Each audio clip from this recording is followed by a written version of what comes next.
नमस्कार मंडळी, मी अक्षय चव्हाण म्हणजे सातारचा दुर्गवेडा तुमचं सहर्ष स्वागत करतो नवीन एका व्लॉग मध्ये। तर आपण सध्या आहे जी भाजी लेणी लोहगडला जाताना जे लागते त्यामध्ये सध्या आपण तुम्ही बघता वरती भाजी लेणी तुम्ही बघू शकता।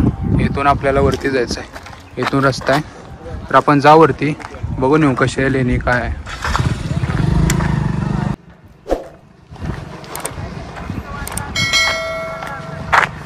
दादा किती वेळ लागते वर जायला? काय वर बघायला? खूप वर्षापूर्वीचे आहे ना बोलते? पहिल्या शतकातले। किती वर ते? 15 मिनिटं लागतात। 250 पायऱ्या। 250 पायऱ्या। ठीक आहे, येतो जानवरती। तर आपण सुरुवात करतोय जी भाजी लेणी त्याच्या पायऱ्या बघू शकता तुम्ही। तर 15 मिनिटाचा रस्ता आहे। ते बोलत होते जे सरबत जे विकत होते ते दुकानदार 250 पायऱ्या बोलते। तर बघू आपण, इथं पण बोर्ड आहे तुम्ही बघू शकता।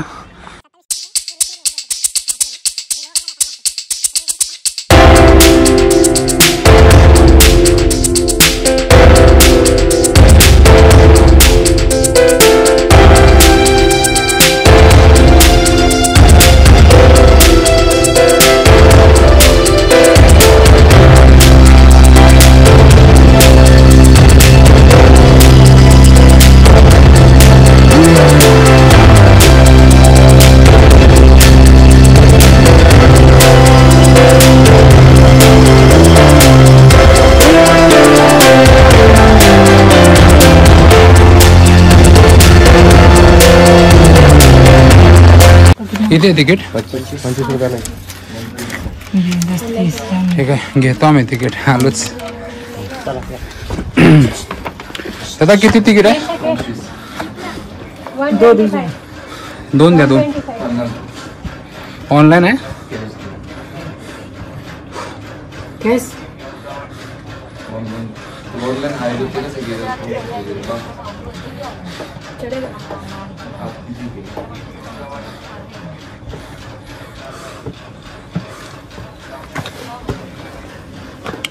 ₹25 तिकीट आहे, तुम्ही बघू शकता। दोघांचे 50 रुपये।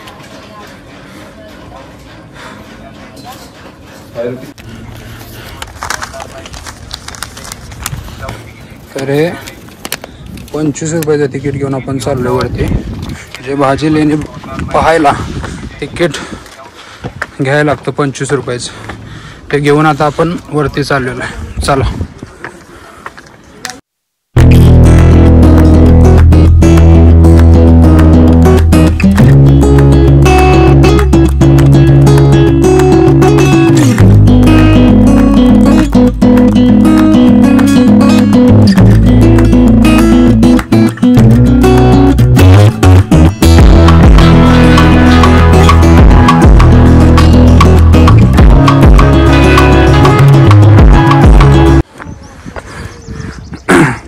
हा सगळा भाग लेणीच आहे, तुम्ही बघाल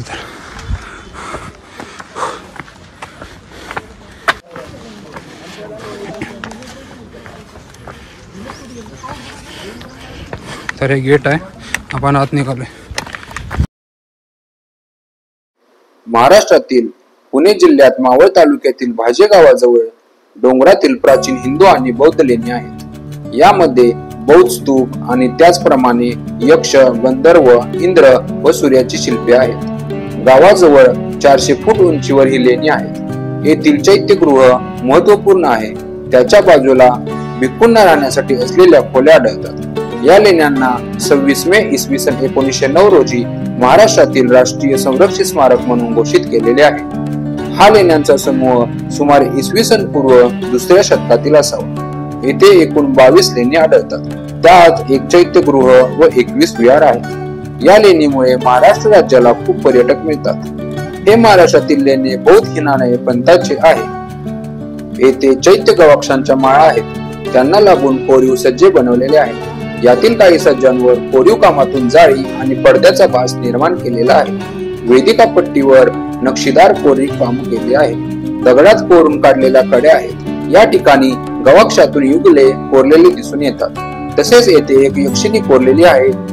या यक्षिणीच्या हातात धरलेले झाड आजही स्पष्ट दिसते. तर तुम्ही बघितलं तर हे भलं मोठं एक चैत्य गृह आहे, ज्याची भव्यता तुम्ही बघू शकता. ज्या ठिकाणी आता आपण सध्या उभं आहे आणि तुम्ही जर माझ्या समोर बघा तर हे जे आहे ते बौद्ध स्तूप आहे.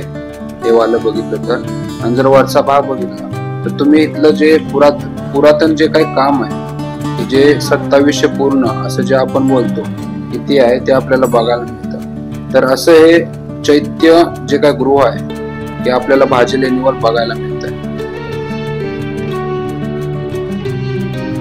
आणि आपण जर बाहेर साईडला आलो आणि लेफ्ट वरून वर जातो तर वर पण आपल्याला काय काय वास्तू बघायला मिळते. तर याच्या बरोबर लेफ्ट साईडला हे जे वरती तर एक वरती मजला दिसतोय आपल्याला. तर वर जाऊन बघू आपण काय काय वरती, आणि हो जो आहे तो आजूबाजूचा परिसर तुम्ही बघा. तर आतमध्ये इथं जर गेलो तर इथं पण आपल्याला एक प्रकारच्या खोल्या, की ज्या आतमध्ये खोदून बनवलेल्या खोल्या तर बघायला मिळतील. तर ह्या खोल्या काय मंडळी, तर जे भिक्षुक आहेत लोक, तर त्यांच्यासाठी ज्या आहेत त्या विश्रांतीसाठी की अशा खोल्या बनवल्यात आतमध्ये तुम्ही बघू शकता. तर हे एक प्रकारचं झोपण्यासाठीच ते आडवं. तर अशा प्रकारची रचना आहे ह्याच्या आतमध्ये तुम्ही बघाल तर अशा बऱ्याच खोल्या आपल्याला इथं बघायला मिळतील. अशा प्रकारचे एक काम आहे इथं केलेलं आहे. तर तसंच बाहेरच्या साईडला आलं तर बघितलं त्या साईडला, तर त्या साईडला पण आपल्याला एक प्रकारची खोली बघायला मिळते. मी तुम्हाला दाखवतो. तर तुम्ही हे बघा आतमध्ये, तर ह्या अशा छोट्या छोट्या खोल्या बनवल्यात. मी जसं बोललो की भिक्खूंना राहण्यासाठी विश्रांतीसाठी एक जागा अशा या आतमध्ये खोल्या आहेत. तर अशा प्रत्येक म्हणजे गुहे टाईप हे बघितलं तर तुम्ही जर काम बघाल तर एक प्रकारचं आतमध्ये खोदून बनवलेला आहे. मी आतला भाग दाखवतो तुम्हाला, हा बघू शकता तुम्ही. तशाच प्रकारचे हे दुसरी खोली. तर अशा प्रकारच्या खोल्या बनवल्या. तर आपण बाहेरच्या साईडला आलो तर तुम्ही बघू शकाल हे, तर वरच्या मजल्यावर पण अशा प्रकारच्या खोल्या आहेत. आणि समोर आलो तर इथून वरती जाण्यासाठी हा एक मार्ग आहे. आणि वर जर बघितलं तुम्ही तर त्या ठिकाणी एक प्रकारचा असा ओंडका टाईप लावलेला आहे की सेफ्टीसाठी. बहुतेक ते आता बंद केलंय, वरती जाण्यासाठी मनाई असेल. आणि जर तुम्ही समोर असं समोर आपण गेलो तर इथं पण तुम्ही बघितलं तर इथं पण तशाच प्रकारच्याच खोल्या आहेत की एकंदरीत हे जे जागा होती हे लेणीची जागा तर ती होती तर विश्रामासाठी. तसंच आपण समोर आलो तर हे जे पुरातत्व खातं आहे त्यांनी एक पाण्याची व्यवस्था इथं केलेली बघायला मिळेल की पिण्यासाठी पाणी आहे. तर आपण आता समोर जाऊ पुढं पण बघितलं तर पुढच्या ह्याच्यामध्ये पण आपल्याला अशा प्रकारच्या खोल्या बघायला मिळते की ज्याचं काम थोडंफार आता चालू आहे सध्या. अशाच खोल्या आहेत इथं की मी जे बोललो की विश्रांतीसाठीच्या खोल्या. तर आपण आता पुढे जाऊ. तर असंच आपण समोर आलो तर पुढे गेल्यानंतर इथं पण आपल्याला, आपण इथून आलो आता, आणि इथं पण आपल्याला बऱ्यापैकी म्हणजे एक 7-8 स्तूप जे बौद्ध स्तूप आहे ते बघायला मिळतील. आणि जर इथं वरती बघितलं तर इथं जे काम आहे वरती केलेलं त्याच्यावरती तर ते एक प्रकारचं आपल्याला बघायला मिळतंय. तर अशाच प्रकारे ते आत पण आहे, आतल्या साईडला असे स्तूप आहेत 7-8 स्तूप. तर तुम्ही जर बघितलं तर जे गौतम बुद्ध आहेत की ज्यांना आपण शांततेचं प्रतीक म्हणतो, तर तुम्ही इथं जर आला लेणीवर तर तुम्हाला बऱ्यापैकी शांतता बघायला मिळेल की अशी ठिकाण आहे वरच्या साईडला. तसंच आपण आता समोर जाऊ. समोर काय काय बघायला मिळतंय ते बघू आपण.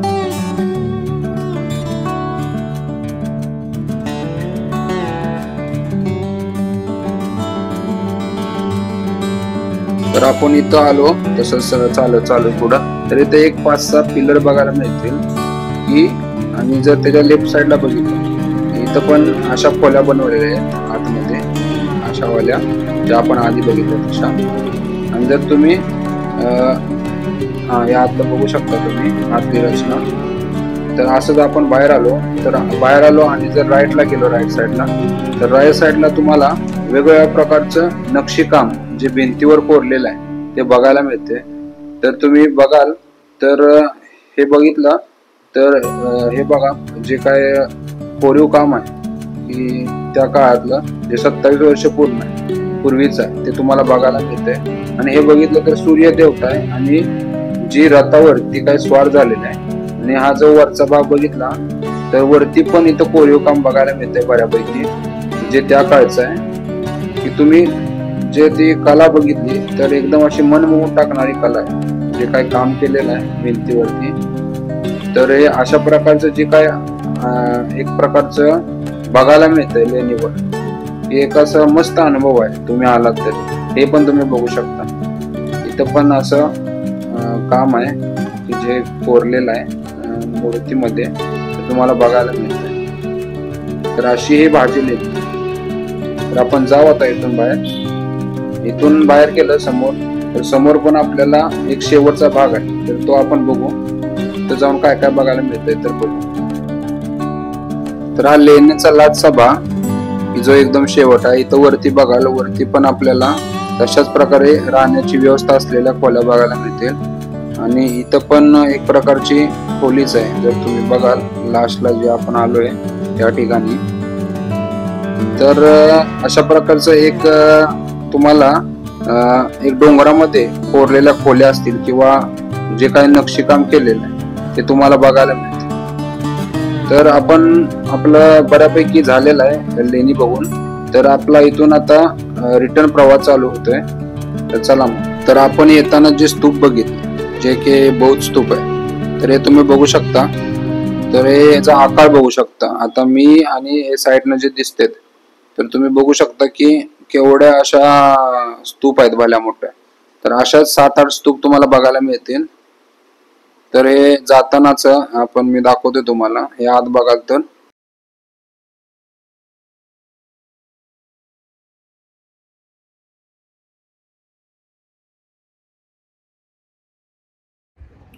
तर रखरखत्या उन्हामध्ये भटकंती करून थकल्यानंतर की जो पाणी पिण्याचा आनंद आहे की तो काही ओरच. तर अशा प्रकारे मी माझे ताण भागवताना. तर मंडळी, पाय उतरवण्याची वेळ आलेली आहे. तर महाराष्ट्रातलं हे अद्भुत ठिकाण तुम्हाला कसं वाटलं ते तुम्ही मला कमेंट करून कळवा. आणि गौतम बुद्धांचा मोलाचा शांततेचा संदेश घेऊन आपण पाय उतार होऊ. लोहगड ट्रेक कंप्लीट केल्यानंतर ही जी भाजी लेणी आहे ती एक्सप्लोर करण्याचा मी छोटासा प्रयत्न केलेला आहे. तो तुम्हाला कसा वाटला तो तुम्ही मला कमेंट करून सांगा. आणि लोहगड किल्ल्याचा व्हिडिओ तुम्ही बघितला नसेल तर वरती लिंक देतो, तिथून चेकआउट करा. आणि माझ्या चॅनलवर जर नवीन असाल तर चॅनलला सबस्क्राईब करायला विसरू नका. तर मंडळी, पुन्हा भेटू नवीन ठिकाणी नवीन अनुभव घेऊन. तोपर्यंत जय शिवराय, जय शंभूराजे, जय महाराष्ट्र.